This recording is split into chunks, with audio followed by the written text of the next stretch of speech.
if in fact the Ukrainian Interior Ministry is correct and Ukrainian rebel forces shot down a Malaysian Boeing 777, what does it mean? Well, I mean, it's certainly making the likelihood of military escalation between the two sides much greater. We've already been on a negative trajectory. The Ukrainians had already claimed that the Russians themselves had shot down a Ukrainian military jet. So, earlier today, the Russians have denied that. But there's no denying 300 civilians on the ground dead in a plane. And while Putin has said and maintained his own implausible deniability of influence and control over the separatist forces in southeast Ukraine, this sort of forces Poroshenko's hand in being much more aggressive in rousting the separatists from Donetsk and Lugansk. So the first thing I would say is Putin, of course, is going to deny any culpability. He's going to point the finger back. This is right after the Americans have put more sanctions on.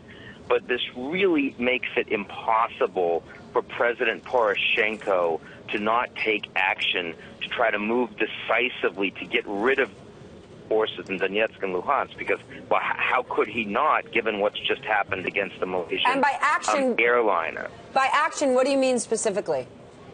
I mean direct military action to remove the separatists from these two large cities. This means a much more bloody and violent account between the Ukrainians and the Russians, and it certainly makes it more likely that the Russians' hand directly would respond to that. I do not believe that Putin can allow the Ukrainian government to simply remove the separatists from Luhansk and Donetsk, and overturn the referenda, which he himself has said that he respects. So this has gotten much more dangerous as a consequence of this action. There's no question. Ian, why would the Ukrainian rebels have shot down a foreign jetliner?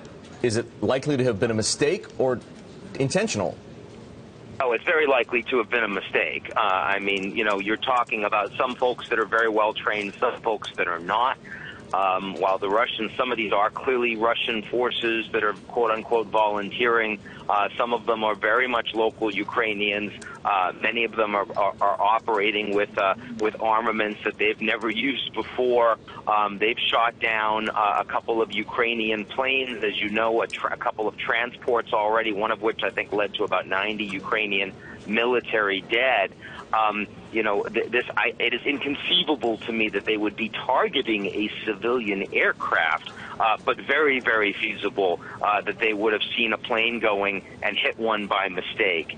And unfortunately, it seems far too coincidental, the idea that this, had engine damage or trouble, and just fell from the sky right over this contested territory where planes are getting shot down.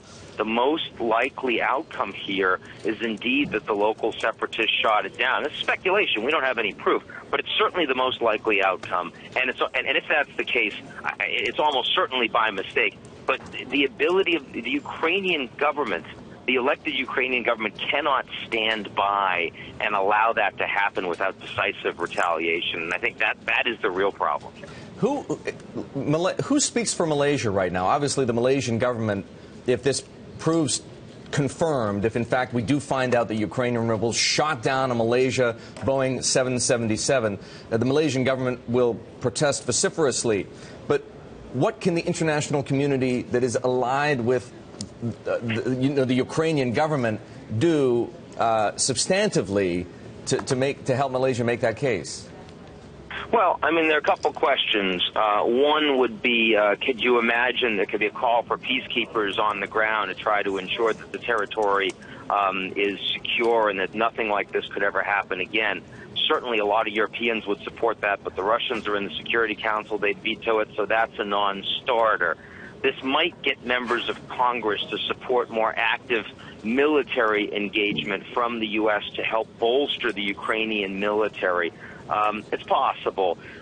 It's hard for me to imagine you'll get much of that from the Europeans. Keep in mind, the United States just yesterday put significant additional sanctions on the Russians, effectively unilaterally, right? I mean, the Europeans, who are the ones that are absolutely facing the greatest security challenge from the Russians invading Ukraine informally, they're the ones that also have said, we don't want any part of additional sanctions. We're going to support you basically only in spirit. So the Europeans on a whole are really not trying to get themselves in front of escalating vis-a-vis the Russians here. And I think what you may well see is there's going to be a bigger gap. That this episode actually drives a bigger gap between the Americans and the Europeans, because the willingness to respond in a way that could really be economically painful for the Europeans, just not there for most European actors.